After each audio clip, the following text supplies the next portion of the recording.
Hello, everybody. Welcome to Ask the Grant Writing Expert. I'm Meg Bouvier. You know me from the course library that your organization has subscribed to.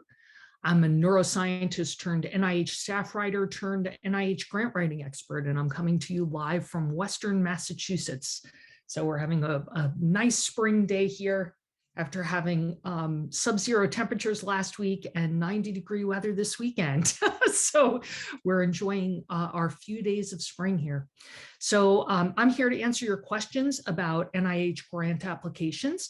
I would imagine, it's May 11th, so I would imagine that a lot of you are coming in with questions, and be sure to tell others in your organization to feel free to log on and ask their questions as well. People are probably, for the cycle 2 deadlines, I would imagine that people are kind of frantically writing as we speak. So this week we do not have a guest expert, but I'll be doing a tutorial on how to write the NIH Biosketch and answering your questions. So for those of you who are joining us for the first time, just to let you know, you are in listen-only mode. There is a chat box and a Q&A box. Feel free to put your questions in the chat box and in the Q&A box rather. And if you have comments or additional insights into anything we're discussing, feel free to share with our community in the chat box. So I want to start before we start diving into the questions, and I see we have some coming in already. Just for anybody who is new and wasn't on last week, last Friday, so a week ago Friday actually, so it'll be 2 weeks Friday, NIH announced that they were extending their policy of allowing preliminary data to be submitted as post-submission material. So for those of you who don't know, NIH has a policy around post-submission materials. It's very easy to find it online if you just do an internet search on those terms. And there are certain types of information that you are allowed to update to your submission package. And you're allowed to do this during this window of time from the time of upload until 30 days before your study section meets. You're allowed to update the information once. It has to consist of a single page of information, and it has to consist of certain types of information. So probably the most common type of information would be updates to people's publication information. So if you had a manuscript that was accepted for publication after you uploaded your grant application, this is how you would let reviewers know.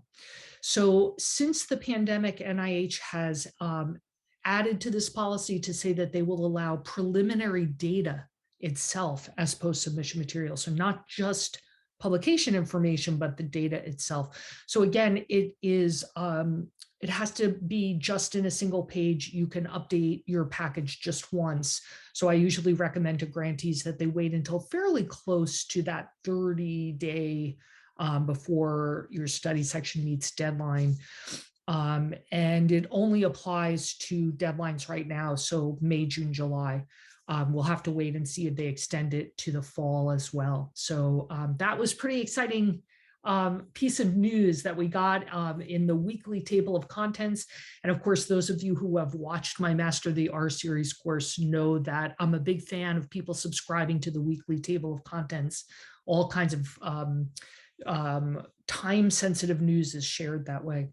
So I also want to encourage people, given that it's May 11th, or if you're applying for a June or July deadline, I would encourage you to go ahead and watch my Master the R series course.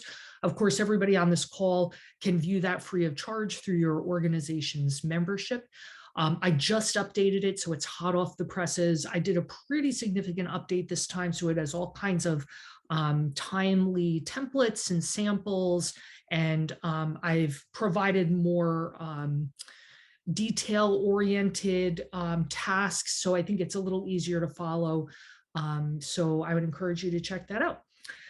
All right, so before I start the tutorial, I'm going to dive in. It looks like we have one question.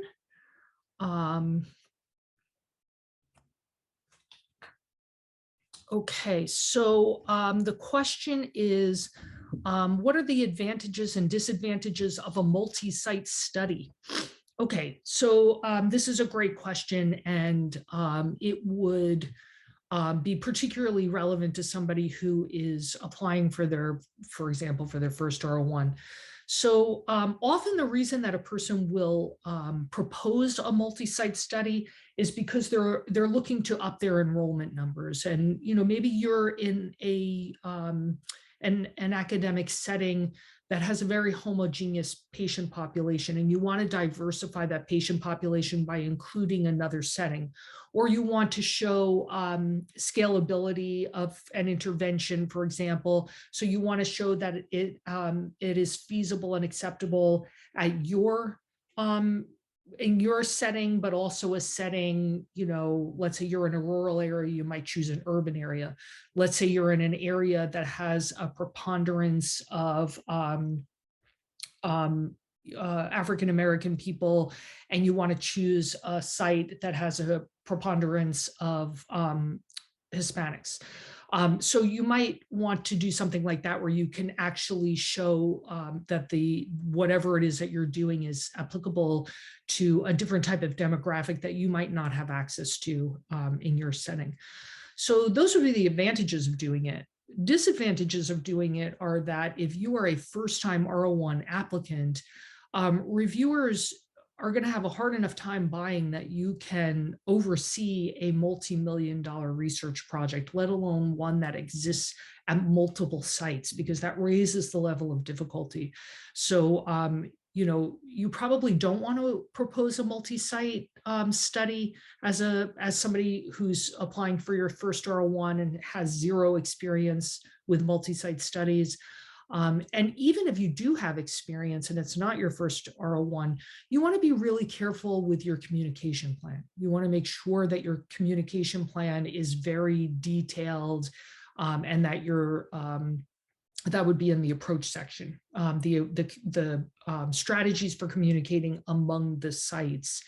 And in the personal statement of the PI Biosketch, you want to make sure that that PI is describing their past successes with organizing projects on geographically disparate locations.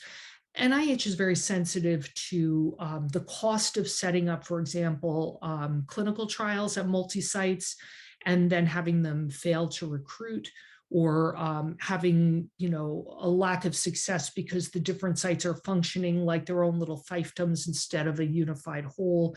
And the rare instances when NIH has had to withdraw funding in trial situations, it's often a situation where it's multi-site and the project has fallen apart because there isn't a strong central communication plan.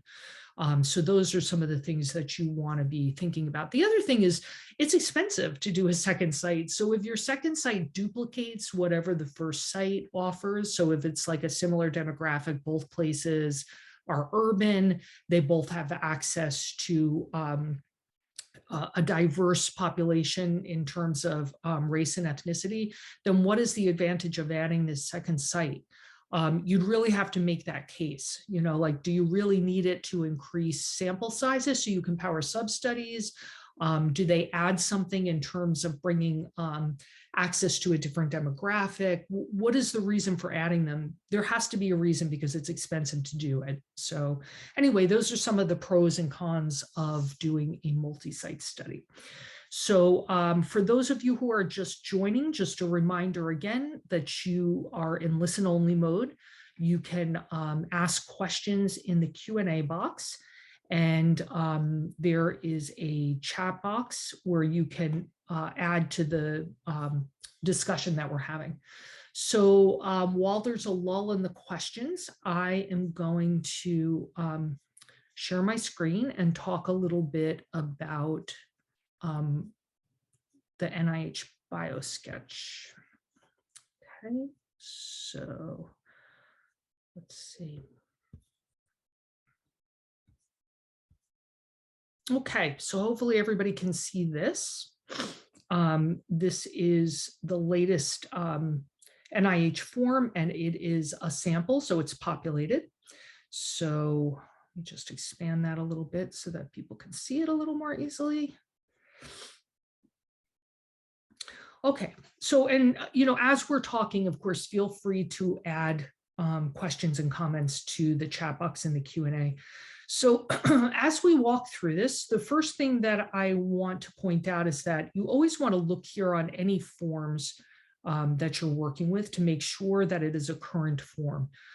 So it is amazing to me the sheer number of times I get a draft of any kind from a client and it's in an outdated form set, and and the the formats change. So particularly like in this particular example for the biosketch, it has certainly changed in the latest form set. So you want to make sure that you're working off of the latest one, which is where you look at this expiration date. So the initial things are pretty straightforward. Here you just want to make sure that you're putting things in chronological order. Let's talk about part one, which is the personal statement. So that's something that is a little more extensive than typically what you see here. But let's talk about what you would put in a personal statement at various points in your career. So if you were junior faculty, you're applying for your first R level funding, either an R21, R03, R34, R01, whatever it might be. This section would typically be longer. So you can see this person is an associate professor, so they're mid-level. But if you're junior, I would say this should be at least double what you have here. So part of the reason for that is that you face a real credibility issue as somebody who is junior faculty at NIH. So when you're applying for a grant application, you're trying to convince reviewers not only that the project is worth doing, but that it's in the right hands. So in addition to all the usual things, is the work hypothesis driven? Is it feasible? Is the approach well structured? Is it doable in the time and budget allowed? In addition to all these kinds of project related questions that reviewers will be asking themselves as they review it, one of the big things they're going to be asking is, can the PI lead the project? Things never go as planned, of course. All of us who have done bench science or any kind of research, we know that things never go the way you think they're going to go. So reviewers want to be convinced that when things run afoul, that the PI is going to be able to steer the ship, that they're going to be able to be successful. And in NIH speak, success is defined as turning grant money into publications. So will you be able to lead the ship to publications? So for all grantees, you want to include information like what your training has taught you in terms of techniques, lab skills, content area, if relevant, patient populations with whom you have worked. How does all of your training and experience prepare you, poise you uniquely to lead this project? So you want to talk about, as junior faculty, you even want to talk about things like other types of extramural funding. So successes you might have had on private foundation funding, where you took money from a private foundation, 60,000, 100,000, 200,000, whatever it was, and you were able to work within a timeline and a budget and bring that project to fruition and publish and do what you said you were going to do. So any ways that you can convince reviewers of that is good. And as junior faculty, you lack that kind of experience. You probably can't point to much in the way of extramural funding. Often you've had no federal agency funding whatsoever, and you have limited publications. So how do you go about doing that? Well, this section is going to be longer. It's going to be about double this.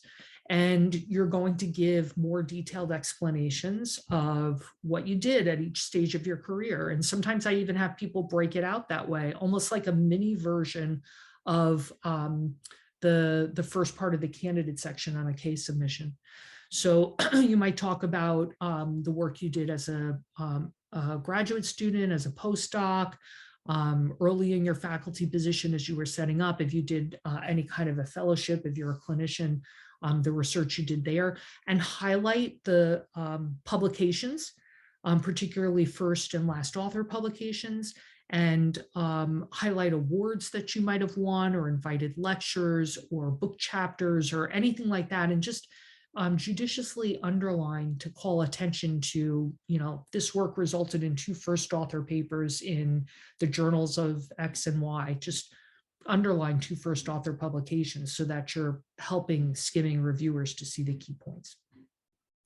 Now, as you get further along in your career, this can be shorter because your publications will and your track record as a grantee will largely speak for themselves. So you really do only need a shorter section here.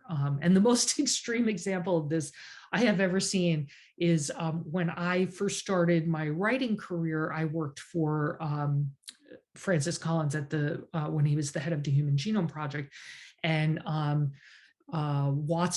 Jim Watson was leaving as the head of the Human Genome Project. And he would often send out resumes for speaking engagements, and his resume had a single line which consisted of his Nobel Prize. So the further along you go in your career, the less you have to say. So if you're mid-career or further, this can just be a paragraph. But for you junior folks, I would do at least 2 paragraphs there. So this is a change since the last form set.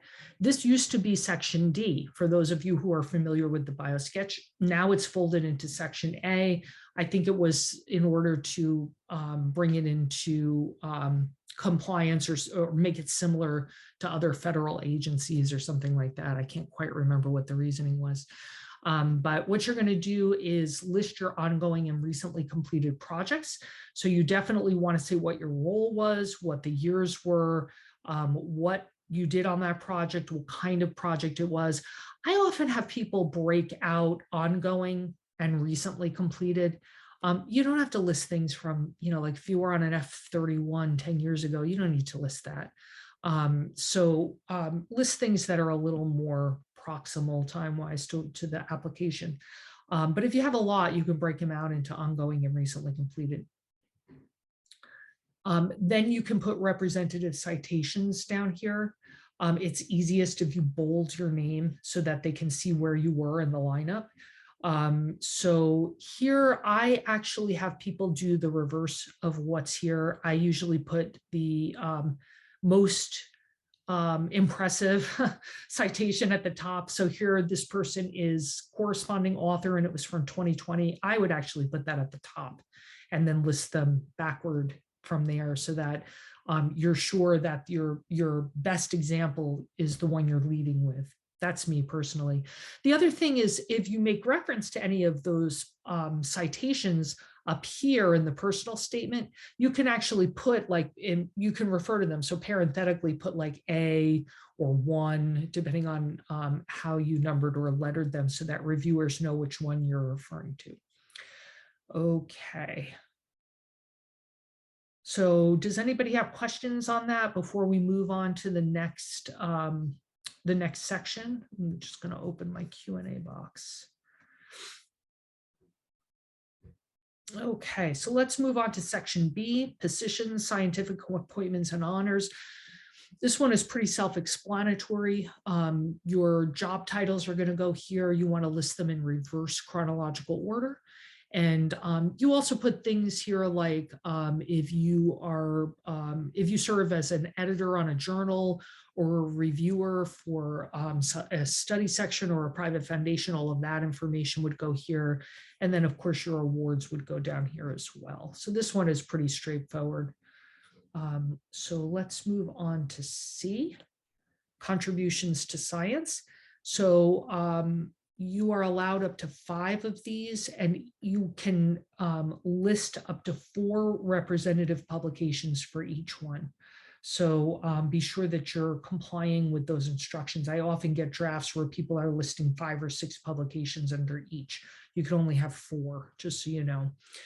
My preference is to have a header here rather than just a paragraph, because you're really forcing reviewers to read the whole paragraph to get the point. Whereas if you have some kind of a take-home message in the header, a bolded header, I find that useful as somebody who's reviewing these. In this so in addition to the header, in this paragraph, what you want to do is give some context of the field and, you know, provide some sense of what was going on so that reviewers have a context by which to judge your contribution. So, you know, you could start out by saying, you know, in the late 1990s, it was state of the art to do X, Y, Z in terms of Parkinson's models and rodents, and you know, this was where the field was in terms of stem cell research, and I pioneered a method to do X, Y, and Z, and that moved the field forward in the following ways. So you're not just talking about what you did, but you're setting it against a context so that reviewers who may not know the field can really gauge what was the weight of the contribution. Why was this groundbreaking? What about it was interesting? And again, here with the representative publications, I tend to put the best one at the top. So I tend to do the opposite of what they have here in this sample. I would put the first author, most recent one here, or let's say you have one that isn't as recent, but it's a first author, high impact publication, you know, something in like science, for example. I might put that at the top. I just always lead with your strongest example. And then again, you can cite it in here. So this is A, B, C, and D. You could parenthetically say, this led to a first author publication in science, and then you could put A, you know, so they know where to refer. So, and again, you want to bold your name, make sure the year is there, and use the same formatting strategy across. I often see people, you know, maybe they'll italicize the journal in one and not in another, etc. So any questions about the contribution to science section? And then the last part is you want to hyperlink to some sort of a complete list of your publications in SciEnv or my bibliography or one of those. So so you know, the biosketch is the only page limited section of a federal submission where you are allowed to insert a URL. So this is allowed. Putting a URL in any other page limited section of a federal grant application is not allowed. It violates SF 424. And I know that people say, well, I'm just going to keep doing it because I've been able to do it in the past without any problems. But NIH last year, I think it was, said that they were really going to start cracking down on people for doing that. It is seen as circumventing the page limits. And they said that they were going to start disqualifying applications for doing that. So I would strongly discourage you from doing it. And you don't really need to do it. If you really want to cite a URL in the approach section of your research strategy, for example, just put the URL in your reference list and then cite it. That's all you need to do. And that gets around this issue. All right, so I'm going to stop the screen share. I am happy to answer questions in our last bit of time here. And for those of you who are just joining, I want to reiterate that NIH recently stated that they are extending their policy. They are going to allow preliminary data to be submitted as post-submission material for applications submitted in cycle 2, which is May, June, July. So that was a welcome piece of news for all of us. Okay, so we have a couple of questions that have come in. So it looks like several of them are related to the biosketch. So one question is, can I put references in my Ames page? So this is a question I often get. SF 424, the voluminous instruction manual for NIH for federal grant applications, is silent on this topic. They do not say whether It's you should or shouldn't, is it allowed, is it not allowed, are you obliged to do it? They don't say anything about references in the specific aims page. And in fact, I have some grantees who include them and some who do not. I would say the majority of people do not include references on their aims page, and that may be in part because it gobbles up space and you only have a page to make your case. If you really want to do it, you can go ahead and do it. But in general, I always recommend with references that people use numbers, and even better, numbered superscripts, because it takes up the least amount of space. Okay, another question. If you have a publication that contributed in unique ways to more than one area of research, can you cite that publication in more than one contribution to science? Absolutely. We have 5 areas with 4 citations each. These are big seminal papers. Yes, you absolutely can. So, and I apologize, I should have made it clear. Not only can you cite the same paper in more than one contribution to science, but very typically people will cite the same paper in section A, where the representative publications are, and it'll be that paper would be repeated again in the contribution to science section. This is particularly common in cases like this, where it's seminal papers, and or if you have like a first or last author publication in a high impact journal, that's probably going to be cited in more than one place, section A, and potentially more than one section in section C. So that's a great question. Thank you for that. Okay, can I use the same biosketch that I used on an application last year? So the answer to that is no. So the personal statement of the biosketch, this is another really common problem that I see people making. The personal statement of the biosketch should be written anew for each project. And the reason for that is that you're trying to make the case for how your skills and background and experience make you uniquely suited for this specific project. So to be sure, there is going to be some duplication of language, but the personal statement absolutely should not be identical. You really want to be speaking specifically to your skills and preparation for an ability to lead this project. So don't just dust off a biosketch that's sitting on your desktop from a year or 2 ago. That's a good starting point, but you're going to have to customize the personal statement and update the other sections as well. Okay, so another question, when should I request the biosketch sketches from my team and my letters of support? That's a really good question as well. So I would say it's never too soon to ask people for these sections, because these will be your rate limiting steps to submission. So those of you who have been following my work for a while, you'll know my very famous anecdote about applying for a $100 million HRSA grant. It was a construction grant. And at the time, and we landed it, but at the time it was the largest construction grant in university history. This was back, I want to say around 2009 or 10. The morning of upload, the morning that we were uploading, because it was the deadline, we had it had to be timestamped by 5 p.m. We did not have the letter from the governor of the state. So I'm sure that some of the gray hairs that I have are from that day. We did manage to get it out of them. But the lesson learned there is that anything you need from other people is going to be the rate limiting step to upload.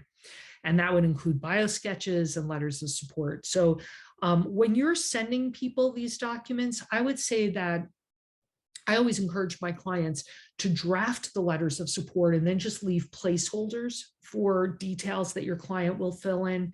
But you want to draft the language about what the person will do on the project, because you want it to be 100% consistent with what you say in the application.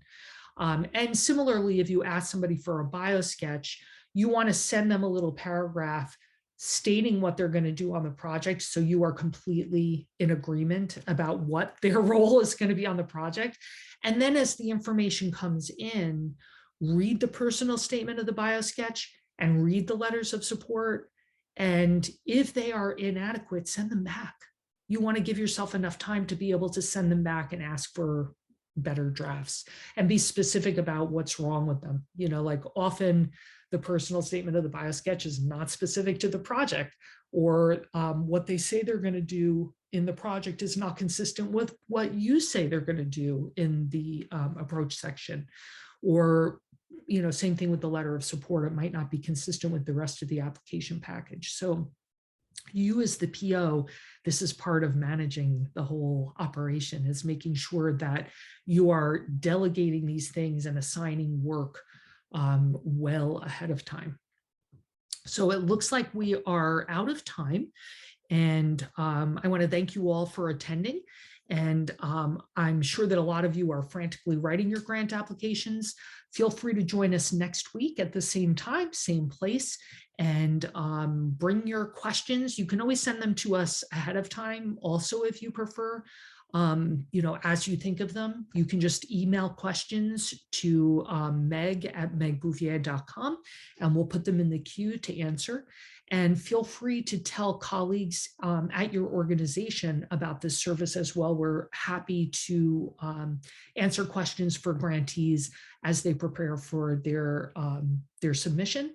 And don't forget to go in and check out the courses in the course library. Particularly, I would think Master the R series is probably the most relevant.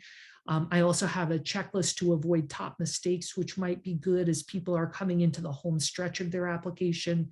And these everything has checklists, and it's all broken down into kind of bite-sized videos that are like 5 to 7 minutes each. So it should be pretty easy for you to drop in and out of the LMS and watch the videos as you need. So anyway, good luck with your grant writing. Always a pleasure to spend some time with you. I wish you all the very best of luck.